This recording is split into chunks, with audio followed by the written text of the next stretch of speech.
Hello everyone, welcome back to Study India channel, and this is the chapter number 4 of class 7 geography. So guys, this is part number 3, part number 1 and part number 2 I have already discussed, link given in the description box. So guys, in this particular chapter we will see some related concept of the climatology which are very important for you to understand or to build up your basic concept in climatology. Okay. सो जो सबसे पहले बात करेंगे हम weather किसे कहते हैं and climatology किसे कहते हैं। बिफोर गोइंग टू डिस्कस मैं आपको ये बताना चाहता हूँ, इसमें जितनी भी चीज़ें या जितने भी कॉन्सेप्ट मैं आपको बताऊँगा वो बहुत ही ज़्यादा इंपॉर्टेंट है आपको समझने के लिए क्लाइमेटोलॉजी। और मैं आपको गारंटी दे रहा हूँ कि अगर आप ये सारे कॉन्सेप्ट सीख गए तो क्लाइमेटोलॉजी आपके लिए चुटकियों का खेल हो जाएगा। ओके, तो स्टार्ट करते हैं हम। सबसे पहले वेदर किसे कहते हैं और क्लाइमेट किसे कहते हैं। वेदर का मतलब होता है कि डे टू डे कंडीशन में जो एटमॉस्फेयर में चेंजेस आते हैं उसे ही हम वेदर कहते हैं उस पर्टिकुलर प्लेस का। एक एग्जांपल से दे देता हूँ मैं आपको कि एग्जांपल किसे, मान लीजिए कि आज सनी डे है, ओके, और कल जाके फिर बारिश हो जाती है, ओके, और फिर अगले दिन कुछ और तरीके का टेम्परेचर होता है। तो आप देखेंगे कि सनी डे है, फिर कल अगले दिन रेनी डे है, फिर अगले दिन टेम्परेचर बिल्कुल सही है।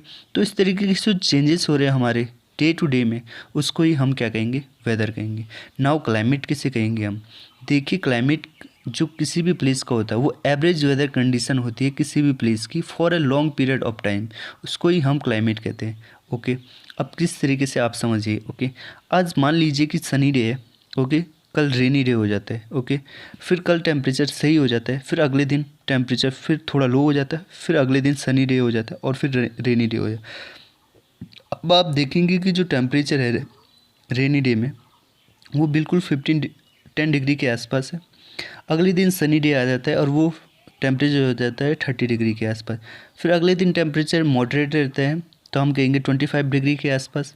फिर अगले दिन जो टेम्परेचर है वो बहुत ज़्यादा हाई हो जाता है 40 डिग्री। और इसके बाद जो टेम्परेचर है वो रेनी डे हो गया तो फिर 15 डिग्री के आसपास।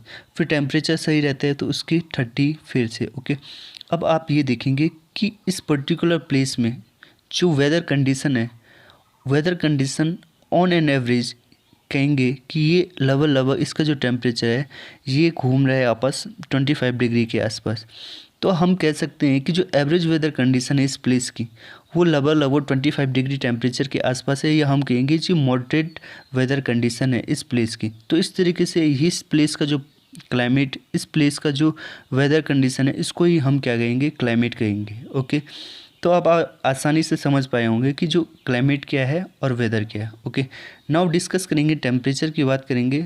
दोस्तों, इसमें जितने भी जो कॉन्सेप्ट पढ़ा रहा हूँ मैं आपको बहुत आराम से पढ़ाऊँगा ताकि आपको चीज़ें समझ में आ जाए। एक बार आप चीज़ों को समझ गए तो आपको क्लाइमेटोलॉजी समझने में बिल्कुल भी कठिनाई नहीं होगी। तो यहाँ पे टेम्परेचर की बात करें, किसी भी एटमॉस्फेयर में कितनी डिग्री ऑफ हॉटनेस है और कितनी डिग्री ऑफ कोल्डनेस है उसको ही हम क्या कहेंगे, टेम्परेचर कहेंगे। ओके, इस तरीके से आपको सिंपल ये याद रखना था।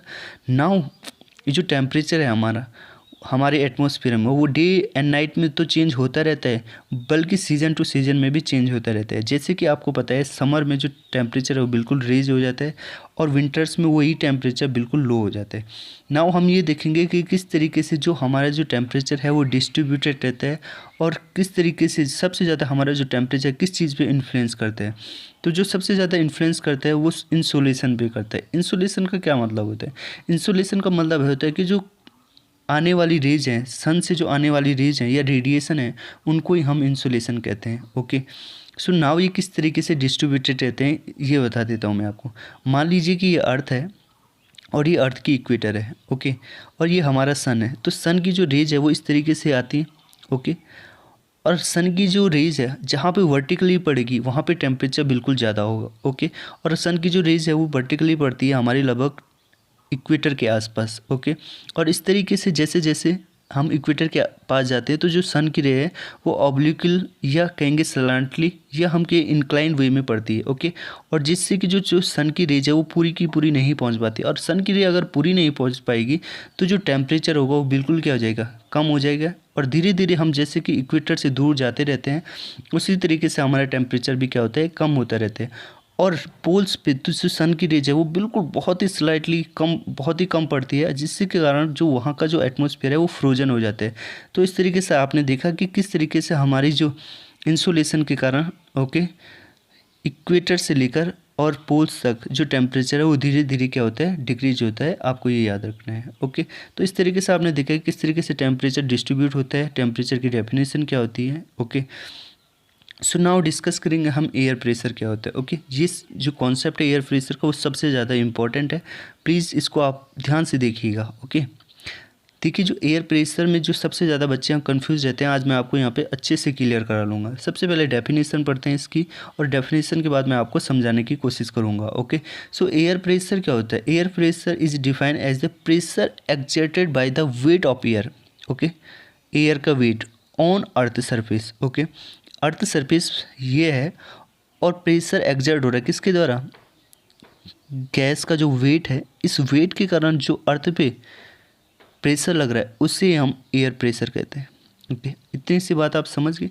ओके, अब मैं आपको और आसानी से इस चीज़ को समझाता हूँ। तो पहले इस चीज़ को समझ लीजिए कि जो प्रेशर है, जैसे जैसे आप एटमॉस्फेयर में एबव जाते रहेंगे या ऊपर जाते रहेंगे, वो एटमॉस्फेयर वो कम होता रहेगा और सी लेवल पे सबसे ज़्यादा आपको प्रेशर मिलेगा, या जो एयर प्रेशर है वो सी लेवल पे सबसे ज़्यादा होता है। ठीक है, ये क्यों होता है इसको भी मैं आपको बता देता हूँ। ठीक है, मान लीजिए अर्थ ये सी लेवल है। ओके, और सी लेवल पे ये पर्टिकुलर एयर है और इस एयर का जो प्रेशर है वो पड़ रहा है। ओके, मान लीजिए ये 20 kg एयर है और इस 20 kg एयर के कारण इस पर्टिकुलर सरफेस पे या सी लेवल पे आपका प्रेशर पड़ रहा है। ठीक है, अब नाउ हम 1 किलोमीटर एबव गए इस सी लेवल से, तो इस पर्टिकुलर लेयर में आ गए हम। ओके, इस पर्टिकुलर लेवल में आ गए। ओके, नाउ जो प्रेशर लगेगा सिर्फ इतनी एयर तक का लगेगा। ओके, सो आप देखेंगे कि जो ये एयर है, जो 1 किलोमीटर तक की जो एयर है, इसमें हमें वेट घटाना पड़ेगा इस 1 किलोमीटर तक की एयर का। तो मान लीजिए ये 20 kg थी और वो 5 kg वेट था 1 किलोमीटर तक की एयर का, तो नाउ ये 15 kg हो जाएगा।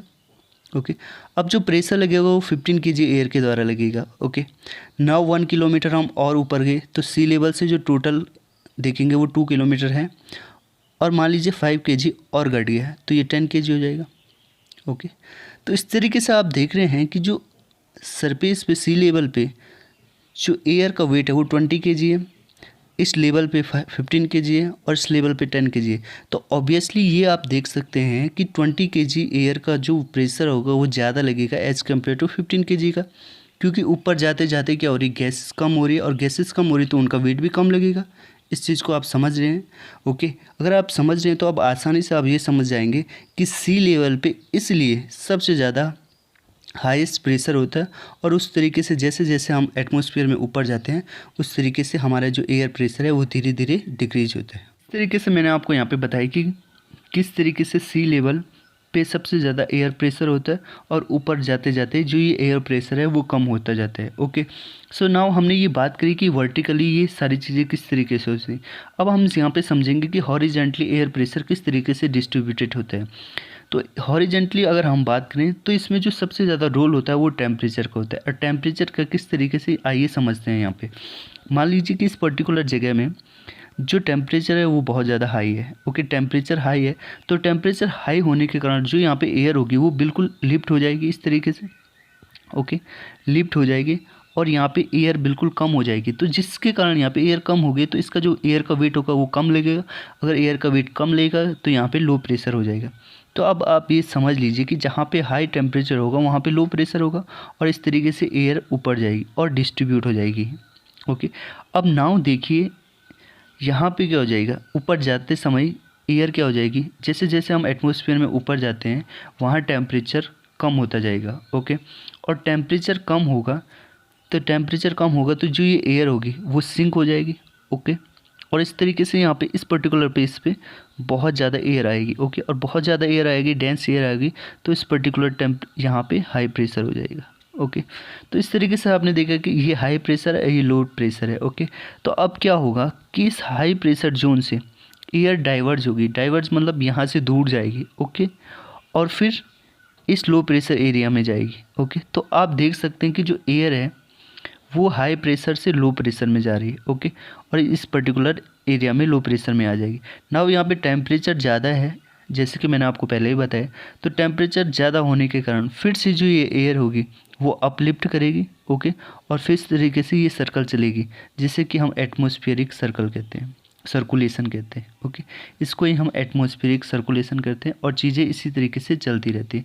तो इस तरीके से आपने देखा होगा कि एयर प्रेशर किस तरीके से इंपॉर्टेंट है हमारे लिए, ओके। नाउ यहाँ पे एक चीज़ और बतानी है मेरे को आप। नाउ अब आप देखिएगा, जैसे कि मैंने आपको बताया, जहाँ पे हाई टेम्परेचर होता है वहाँ पे लो प्रेशर होगा। लो प्रेशर होगा तो जो एयर है वो राइज़ करेगी, ओके।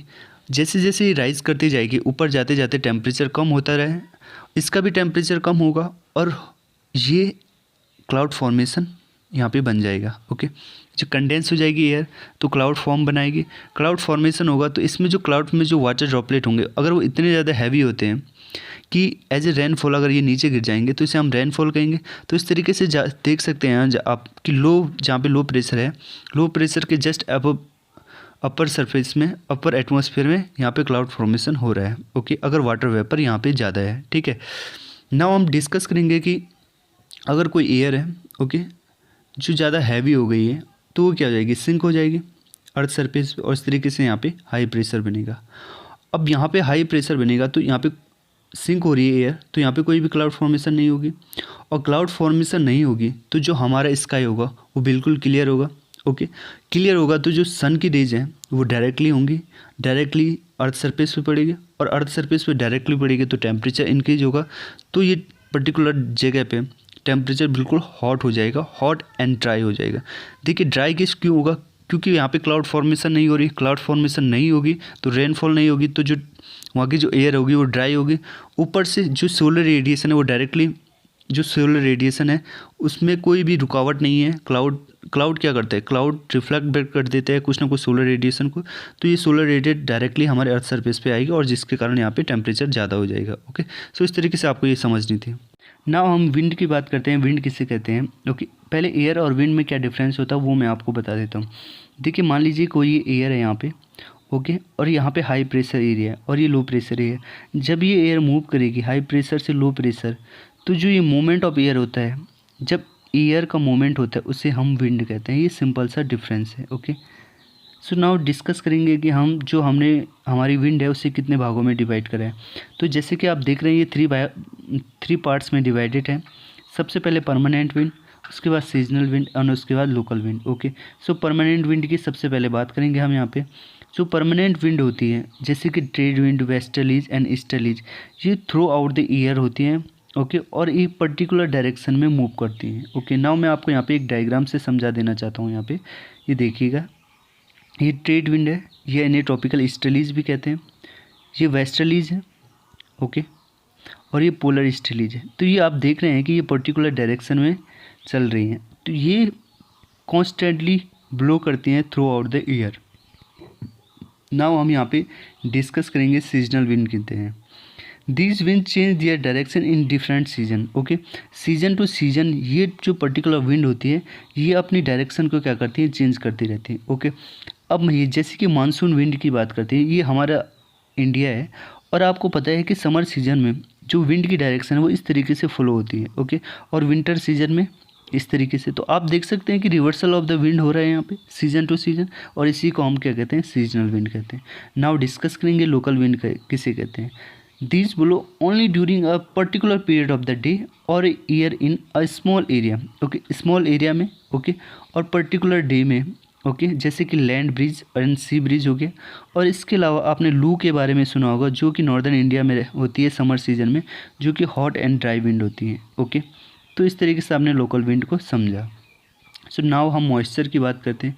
गाइस मॉइस्चर बहुत इंपॉर्टेंट है आपको रेनफॉल पैटर्न को समझने के लिए, okay.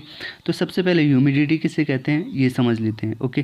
When water evaporated from land and different water body it become water vapour and moisture in the air at any time in known as humidity, okay. अगर आप समझ गए हैं तो वेल एंड गुड। अब मैं आपको यहाँ पे आसानी से समझा देता हूँ ताकि आपको और ज़्यादा समझ में आ गया, ओके। ये देखिए वाटर बॉडीज होती हैं, बहुत सारी वाटर बॉडीज होती हैं। इन वाटर बॉडीज से क्या होता है, हाई टेम्परेचर के कारण ये इवेवरेट हो जाती है, ओके। तो जो लिक्विड फॉर्म ऑफ वाटर है जब ये टेम्परेचर के कारण, ओके, इवेवरेट हो जाता है तो जो लिक्विड फॉर्म है ये गैसेस फॉर्म में कन्वर्ट हो जाती है, जिसे कि हम वाटर वेपर कहते हैं। ओके, और ये एटमॉस्फेयर में आ जाते हैं। तो जब ये एटमॉस्फेयर में वाटर वेपर होते हैं, ठीक है, तो हम कह सकते हैं जो उस एटमॉस्फेयर का जो मॉइस्चर है वो इंक्रीज हो गया। ओके, और moisture in the air at any time, उसी को हम क्या कहते हैं, ह्यूमिडिटी कहते हैं। ओके, अब आप आसानी से इस चीज़ को समझ चुके होंगे। And when the air is full of water vapour we called it humidity. Okay, अगर हमारी जो एयर है वो फुल ऑफ वाटर वेपर होती है तो उसे हम कहते हैं कि ये ह्यूमिडिटी है। ओके, तो इस तरीके से आपने समझा, as the air get warmer it capacity to hold the water vapour increase and so it becomes more and more humid. Okay, अब देखिए जैसे जैसे टेम्परेचर इंक्रीज होगा, जो हमारे पॉन्ड से, रिवर से जो लिक्विड वाटर है वो गैसेस में कन्वर्ट हो जाएगा। तो कह सकते हैं वाटर वेपर इंक्रीज होगा हमारे एटमॉस्फेयर में, और एटमॉस्फेयर में वाटर वेपर इंक्रीज होगा तो ऑब्वियसली बात है कि जो हमारा जो ह्यूमिडिटी है, क्योंकि मॉइस्चर है, वो क्या हो जाता है, इंक्रीज हो जाएगा। तो हम कह सकते हैं जैसे जैसे एयर वार्म होती जाती है तो उसकी जो वाटर वेपर कैपेसिटी है होल्ड करने की, वो भी क्या हो जाती है, इंक्रीज हो जाती है। ये बहुत ही इंपॉर्टेंट कॉन्सेप्ट है, आपको यहाँ पे ये याद रखना है कि जैसे जैसे टेम्परेचर इंक्रीज होगा तो हमारे जो एयर है उसकी जो वाटर होल्डिंग कैपेसिटी या वाटर वेपर होल्डिंग कैपेसिटी है वो भी इंक्रीज हो जाएगी। Okay, so now when the water vapour rise, अब देखिए टेम्परेचर बढ़ रहा है, वाटर वेपर भी क्या हो रहा है, राइज हो रहा है। ठीक है, अब वाटर वेपर इंक्रीज हो रहा है और जैसे जैसे ये राइज करता जाएगा तो आपको पता है वाटर वेपर, ये सपोज लीजिए वाटर वेपर है, अब जैसे जैसे ये राइज करेगा तो ऊपर जाने पे टेम्परेचर कम होता, तो ये जैसे जैसे राइज करेगा ये कूल होने लगेगा। ओके, और उसके बाद जो वाटर वेपर है वो कंडेंस हो जाएगा। ठीक है, और इस तरीके से ये ड्रॉपलेट्स की फॉर्म में जो वाटर वेपर है वो आ जाएगा। ओके, और उसके बाद ये क्लाउड फॉर्मेशन होगी। ठीक है, ये जो जितने भी वाटर ड्रॉपलेट्स है वो आपस में मिलेंगे। ठीक है, और उस तरीके से क्लाउड का फॉर्मेशन करेंगे। और when the droplet of water become very heavy, और जो ये वाटर ड्रॉपलेट्स हैं एज ए क्लाउड फॉर्म में बने हुए हैं वो इतने ज़्यादा हैवी होते हैं कि वो फ्लोट नहीं कर पाते हैं, तो as a rainfall earth surface पे आ जाती है। ठीक है, तो इस तरीके से हमारा जो रेनफॉल पैटर्न है वो बन पाता है, ये हम जिसे प्रेसिपिटेशन कहते हैं। ओके, अब देखिए precipitation that comes down to the earth in liquid form, उसे ही क्या कहते हैं, हम रेन कहते हैं। ओके, इस तरीके से आप ये चीज़ें समझ पाए होंगे। And most of the ground water, जो कि रेन वाटर से आता है, most of the ground water come from rain water. Okay, and plant help preserve water. Okay, तो आपने जैसे देखा है कि जैसे जितना भी हमारा जो ग्राउंड वाटर है वो रिचार्ज होता है, वो रेनफॉल से ही रिचार्ज होते हैं। इसके अलावा जो प्लांट होते हैं, प्लांट की जो रूट होती है, ओके, वो वाटर का जो रन ऑफ है उसको रोकती है। ओके, इस तरीके से हम कह सकते हैं कि जो सॉइल के इरोजन के होने से जो ये प्लांट है वो रोकते हैं। ओके, अब मान लीजिए कि कोई ऐसे इंक्लाइंड सरफेस है और इसके अबव कोई प्लांट है। ओके, तो अगर वाटर आ रहा है तो ये क्या करेगा, इस वाटर को प्रिजर्व करेगा। बट अगर हमने ये जो प्लांट है इनको काट दिए, ठीक है, कट कर दिए, तो जो ये वाटर क्या होगा, डायरेक्टली नीचे आएगा और बहुत तेज़ी से आएगा, जिसके कारण क्या होगा, इरोजन ऑफ सॉयल तो होगा ही होगा, जो नीचे प्लेन एरिया होंगे वहाँ फ्लड भी आ जाएगा। ओके, इस तरीके से आप समझ सकते हैं कि किस तरीके से जो हमारे प्लांट है वो इम्पोर्टेंट है हमारे लिए। ओके, सो नाउ देखेंगे कि हम किस तरीके से जो रेनफॉल है वो किस तरीके की होती है। ठीक है, on the basis of mechanism, जो रेनफॉल है वो 3 टाइप्स में हमने डिवाइड करी हुई है। ठीक है, एक होता है convectional rainfall, orographic rainfall and cyclonic rainfall. Okay, तो थोड़ा थोड़ा मैं आपको यहाँ पे बता देता हूँ, भले ही इस पर्टिकुलर चैप्टर में नहीं लिखा हुआ है। ठीक है, साइक्लोनिक रेनफॉल का मतलब जो डायरेक्टली साइक्लोन से जो रेनफॉल होती है उसे साइक्लोनिक रेनफॉल है। ओरोग्राफिक रेनफॉल का मतलब अगर मान लीजिए ये कोई माउंटेनियस रीजन है, जब मॉइस्ट एयर इस तरीके से अपलिफ्ट होती है ड्यू टू दिस माउंटेन और क्लाउड फॉर्मेशन के कारण रेनफॉल होती है, तो उसे ही हम ओरोग्राफिक कहते हैं। कन्वेंशनल रेनफॉल, मान लीजिए जहाँ पे हाई टेम्परेचर है, ओके, हाई टेम्परेचर के कारण लो प्रेशर होगा और लो प्रेशर के कारण जो वाटर वेपर होगा वो अपलिफ्ट होगा, राइज होगा, कूल होगा, जिसके कारण क्लाउड फॉर्मेशन होगा और उस तरीके से रेनफॉल होगी। ओके, तो इस तरीके से मैंने आपको बताया कि कितने प्रकार की रेनफॉल होती है। ओके, और उनके बारे में थोड़ा बहुत ब्रीफ इंट्रोडक्शन दिया।